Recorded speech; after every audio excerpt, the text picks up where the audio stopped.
So Shabbat Shalom. It's been really nice to share this experience with Zach and his family. God knows what it would have been like this morning had you not been here to bring that. We would have just felt like we're escaping the rain, but we do our best every Shabbat. Welcome. If there are any new guests with us this morning, nice to have you here with us.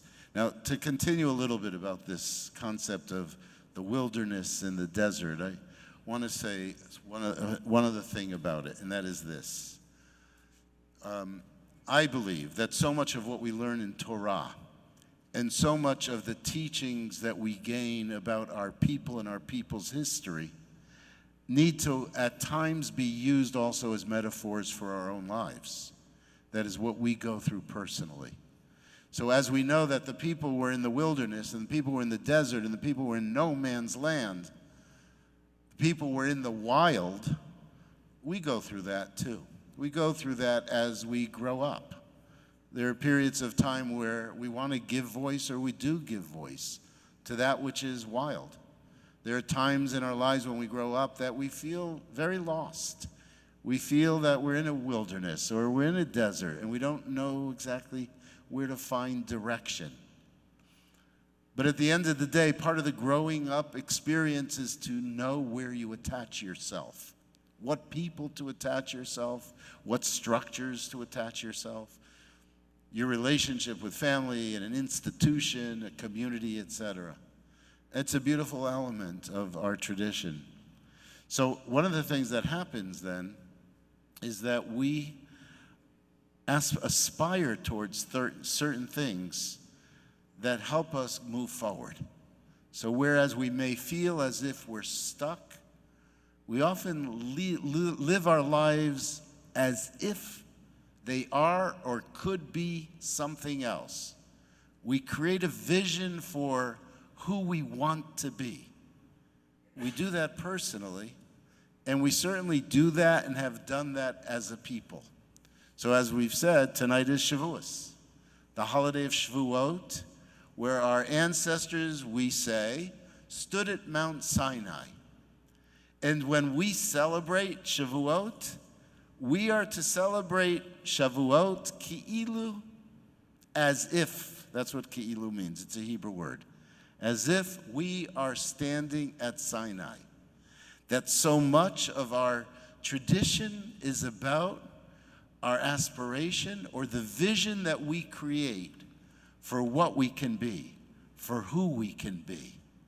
And so we read Torah and we know our tradition and we take great pride in the greatness of our people. Have we always been so great? No, we haven't. But we hold on to a vision of that, ki'ilu, as if. I was thinking about this is one of the things that we do in sports. We have a vision as to what we can achieve. It's something so simple as watching a guy on a basketball team go to the foul line and go like this before he gets the ball in his hand. He tries to envision what's going to happen. And we try to do that, both with our future, we also try to do it with our past. And so I was thinking about this word ki'ilu, which means as if it were like that. So on Shavuot, we are taught that we are to see ourselves ki'ilu, as if we stood at Sinai. But more than that, there are many more examples of it. Perhaps the most famous of all is from the Passover Seder, where we say, "B'chol dor v'dor chayav adam lirot et atzmo ki'ilu hu yatsa miMitzrayim."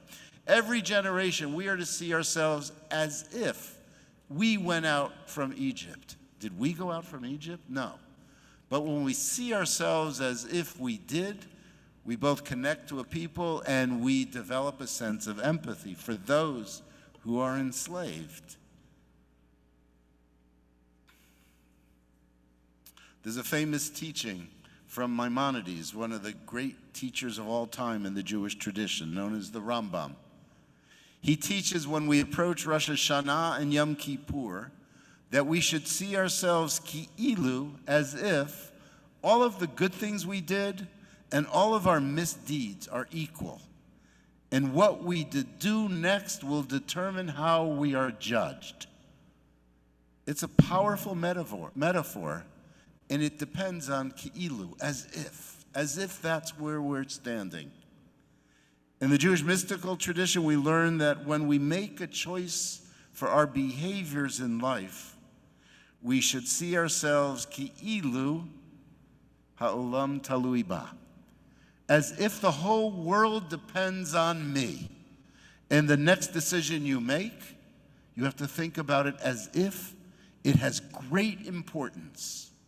And if you're tested with an ethical decision to make, think about it as if the world stands on the decision you make.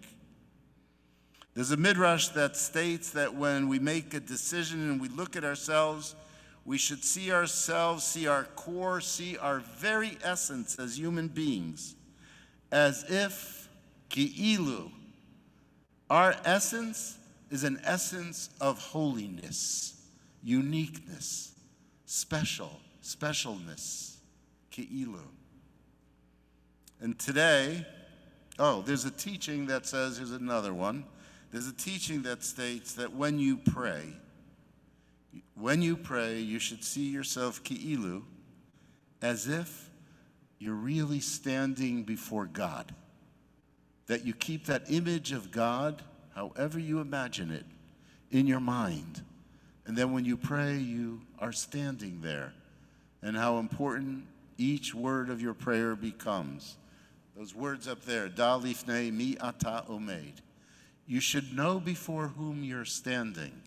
So when you sit in a sanctuary, if you think of yourself, ki'ilu, as if you're standing before God, it makes a difference. So as we began the book of Numbers, the book of Bamidbar, the book of words, the book of the wilderness, we know that our people formed themselves in a no man's land. But there they formed themselves with aspirations. Ki'ilu, as if one day they would become a great people. As if one day they would be a people who had a message of holiness and an affirmation for life, a code of behavior for living as a dignified human being to bring improvement to the world. And so it doesn't just apply to our people. It's really important for each of us to see this, to try to internalize it in our own lives. To be a person, ki'ilu, there's greatness. To be a person, ki'ilu, he or she is intelligent and well-read and kind and can make a difference in the world. And when you see yourself, ki'ilu, as if you can make a difference, then some of your behaviors, our behaviors, can shift.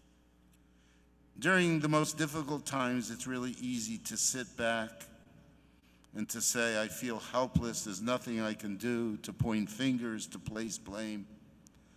But it's also to look at our own private world and see where our own world can help the larger world in someone else, ki'ilu.